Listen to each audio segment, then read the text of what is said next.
Aujourd'hui, je vous amène dans un autre quartier du sud-ouest de Montréal où ont vécu mes ancêtres, le quartier Côte-Saint-Paul. Il est délimité au nord par l'autoroute 15, à l'est par le canal de l'Aqueduc et à l'ouest par le boulevard Monk. Bon, il y a des gens qui vont dire que Côte-Saint-Paul s'arrête à la rue Brillant, mais il n'y a personne qui le sait exactement. Ce qui est sûr, c'est qu'avant, Côte-Saint-Paul, c'était une ville qui regroupait Ville-et-Mort et Côte-Saint-Paul. On voit ici l'ancien hôtel de ville.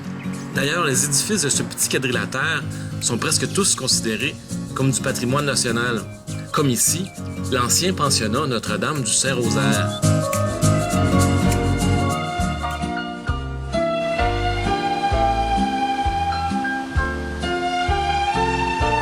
En 2015, lorsque mon fils a réalisé sa première vidéo dans le secteur, j'avais parlé du quartier Ville-et-Mort, le quartier de mes origines, où j'ai vécu mon enfance, mon adolescence.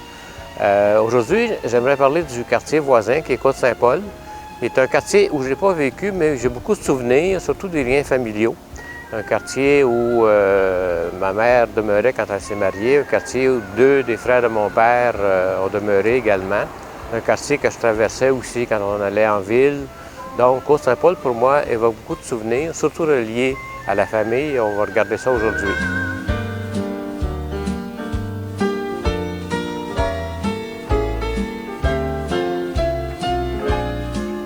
Le premier lien avec le quartier, c'est ma mère. Ma mère a vécu une partie de sa jeunesse ici. Ma mère, elle est née à Saint-Henri. Elle a vécu son enfance à Ville-et-Mort. Mais quand elle a rencontré mon père et quand elle s'est mariée, elle demeurait ici, en arrière, au 56-54 de la rue Marc-Sauval.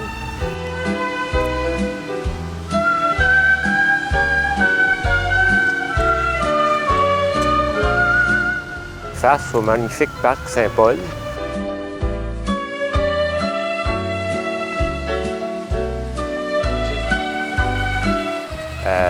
Ma mère fréquentait beaucoup ce parc, comme on le voit d'ailleurs sur une photo où elle est assise dans sa belle robe d'époque.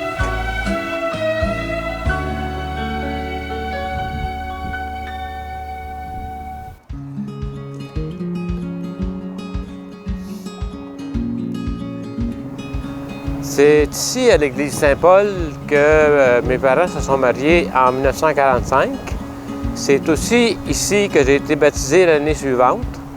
Cette église ici, selon un site internet sur Montréal, est considérée comme un des plus beaux édifices du quartier, même si ça manque un peu de... ça aurait besoin un peu de réparation.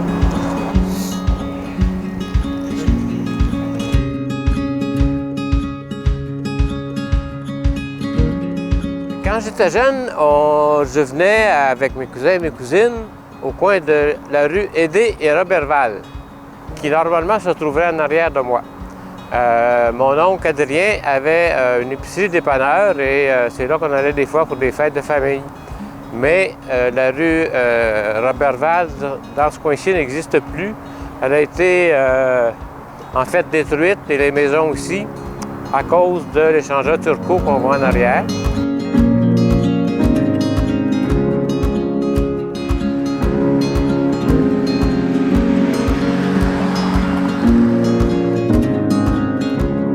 Je suis arrêté ici pour vous parler de cinéma. J'aurais aimé ça être devant un cinéma, mais malheureusement, le cinéma qui existait à mon époque est disparu pour laisser place au HLM qu'on voit en arrière.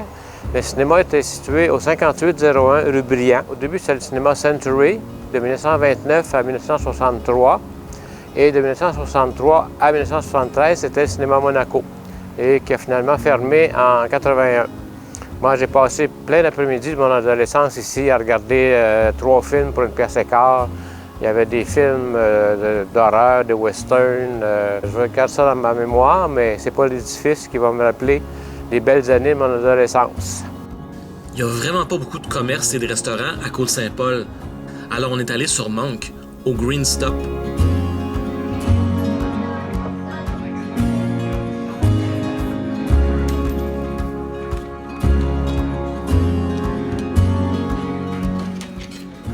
C'est un type de restaurant, d'après moi, qui est un peu en voie de disparition.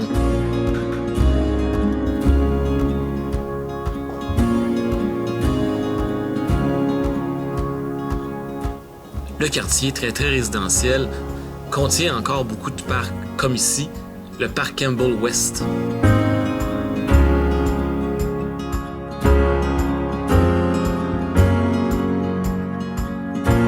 L'autre des frères de mon père demeurait ici, sur Angers, au coin d'Holy-Cross.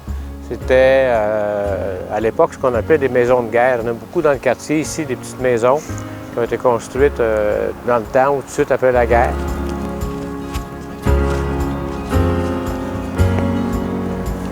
Dans mon temps, le métro ne se rendait pas encore jusqu'à Côte-Saint-Paul puis Villemort. Le métro, le prolongement de la ligne verte a été ouvert juste en 1978. Avant, on prenait l'autobus 78 qui partait de la Rallard à Villemort, qui montait le rando et qui se rendait ensuite au terminus Atwater devant le Forum.